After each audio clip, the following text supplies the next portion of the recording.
Hello again, this is Keaton, and this is the second episode of my alleged podcast, The West Noise, where I talk to a variety of people.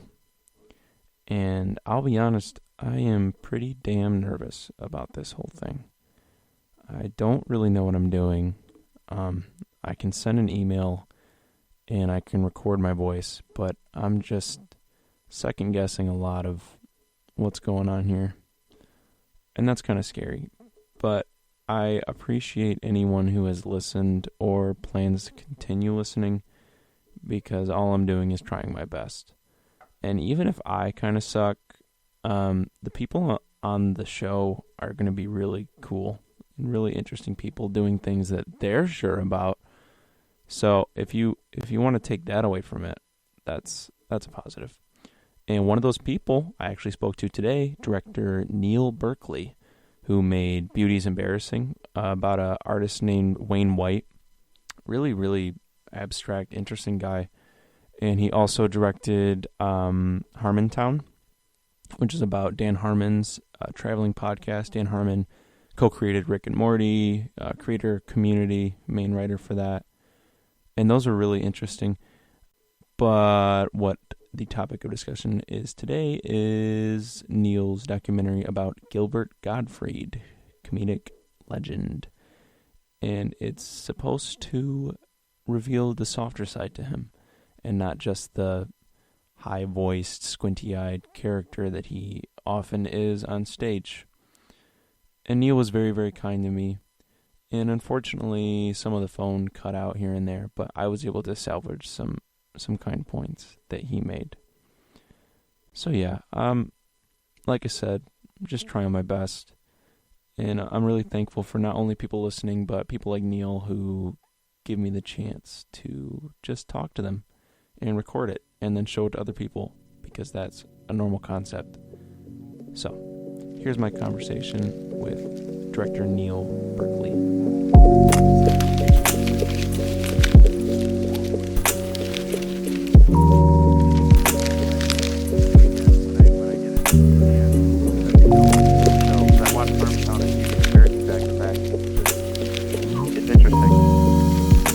I have a lot of beer. Yeah.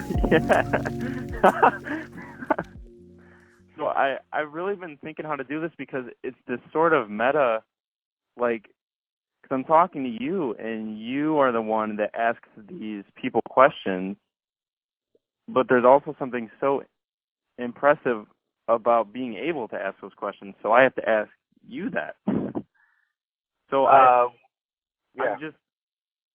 I'm just curious, what is the main motivation for you? Like, if you could say one reason why you do it, because I know you said you were around Wayne for a while. I know you said that Gilbert was like a big inspiration for you, and I'm just curious, like, and I know that Dan approached you. So, is it a personal thing, or is it, because I know you also said with Gilbert that you wanted to make a movie where comedians could watch it and refer, that's the movie you want to watch if you're a comedian. So is it a mixture of both, or do you want to learn personally? What's the main motivation? Well, yeah, the thing about the comedians, that was really the goal once I started doing it. But the reason I do it is I have endless, boundless, insatiable curiosity. I ask a lot of questions as a defense mechanism, so I don't have to talk about myself. We'll get to that. But no, I think it's just I'm very curious, and then now I'm in a place with Wayne. It was just I was fascinated by him, and I was like, the world should know who you are, because you made all these things, and you're right. Amazing. And then Dan called me, and it was like, okay, well, I did that once. Can I do it again? It's sort of like, can I prove myself I can do it again? And then after that, I thought, well, I've got two. Let's set our sights a little higher, and I went after Gilbert, and I got to do that. So it was really just me just wanting to do it and challenging myself. I also find it impressive that there's so different subjects. Like, they're not all in the same vein, Like, granted, they're all artists, but like they're all very, very different in terms of personality and everything. and that's just really cool how you can still find a way, because no matter what, they all seem to have the general message of human and finding like the human side of it. They do. To me, the thing I'm very curious about those people, those three people, and anyone that has this quality is I'm very envious of people who have an ability to put out into the world what they're going to put out into the world without any fear of success or failure or repercussions. And generally, Wayne and Dan and Gilbert want to make people happy. They make people laugh. So it's not a joyless or evil conceit that they put out in the world. Right. But they don't have any, like, people love Gilbert because he's fearless. And even Dan, Wayne maybe a little less so, but he still certainly has a voice and he puts it out there. But I'm very envious of people that, and I think we all are. I think everyone's mostly envious of anyone that does and says whatever they want to do. Absolutely, because especially now, because it seems now there are so many people that are refraining from that or immediately turning on something they created due to it having some possible offense or backlash. And Gilbert especially is like prime for, you're right, being fearless, just doing it. Yeah, absolutely, definitely. And I saw a while ago you said you're talking about going for people that are more on the fringe, and less people that are at the top. So it seems that there's kind of a reoccurring pattern there, that those people that are on the fringe and not in the main group of the ones at the top are the ones who have the most sincerity and are doing what they're doing to do it, and not for the purpose of following some sort of quo. I think that's definitely true. I think there's maybe because the stakes are lower. I don't know. I think you get to a certain level and people sort of assume you're a certain thing. It's like big bands that have to go up and play the same songs all the time. You know, there's a level of band that you can put a new record out and go play that record. But who knows why? But for some reason, these guys haven't achieved a level where there's some sort of like personal expectation about who they're going to be and what they're going to say. Mhm. So back to what you're saying about defense mechanisms, because that's good. So is that why you feel you document people, is to sort of not riddle out yourself, but like obviously have you learned from doing these things? Like personally, do you feel you're benefiting significantly? Oh yeah, for sure. I mean, I learn something every time I do it. You can't be around someone and study them without being changed a little bit. And I don't know if the defense mechanism, it might be not why I do it, but why I've been successful at it. Because when you're comfortable enough asking someone any question, no matter how personal, like I'm one of those people that will just ask very personal questions in a very casual way, as if it's okay to ask these questions. To strangers. Yeah, I don't really have any filters when it comes to my curiosity. If I want to know something, I'll just say, "Tell me about this." And you're just giving me ammo for what I can say then. Yeah. And it's not evil. If I'm curious about someone and want an answer, if you ask them in an honest, upfront way, they'll usually say, "Here's your answer." You know, people don't take offense when you're honest with them. So how did you get into, like, what is your little brief story of how you were like, I'm going to document people? Like, has it always been a film and then it turned into it's going to be these personal stories, or was it always just a fascination with people? Yeah, I mean, I'd always wanted to make a movie, but there was a narrative. I mean, like everyone in LA, I tried to write scripts for a while. Yeah. Tried to do that, and then when I met Wayne, I became very fascinated by him, and we just stayed in touch with him for a long time, and then eventually had the means and the time and the ability to go out and follow him around with a camera. And I was interviewing him, not really knowing what I was going to do or what the purpose was, and then just sort of one day said, "I think I'm going to make a documentary about you." And he kind of shook his head. It's a little funny. I would go over there to his house every morning, and he would say, "Oh, Neil's coming over we're going to pretend like we're making a documentary." Yeah, so I don't think it ever seemed real to him. So you just happened upon making a documentary because you're pretty good at it for just deciding, hey, I'm going to make a documentary. Yeah, I mean, it's not like it was. It's become a passion. It's become a part of who I am. But when I did it, it was really just I want to do it. I just want to make one. I want to make a documentary about this guy. This is all I want to do. And eventually it became a lifestyle. It's so interesting because, like I said, when you're watching the documentary, especially with the eye that I was going at it with, is I have to watch the documentary and focus on the person that it's on. And then I also take into account that, wow, like I'm able to focus on this person so well because the person who made this documentary did such a good job. So it's like there's two levels to it that, like, because I've seen bad documentaries about interesting people. So there really is something to be said about being able to take someone with so much showable material and making it showable. So that's really, really great. I'll take it. Thank you. Thank you very much. Yeah, no problem. I guess that was a compliment in a roundabout way. I was just going on. So with Gilbert, what about him was different from the first two? Like, did you feel more fearless with asking questions, or did it feel like kind of the same vein and it was just a different person?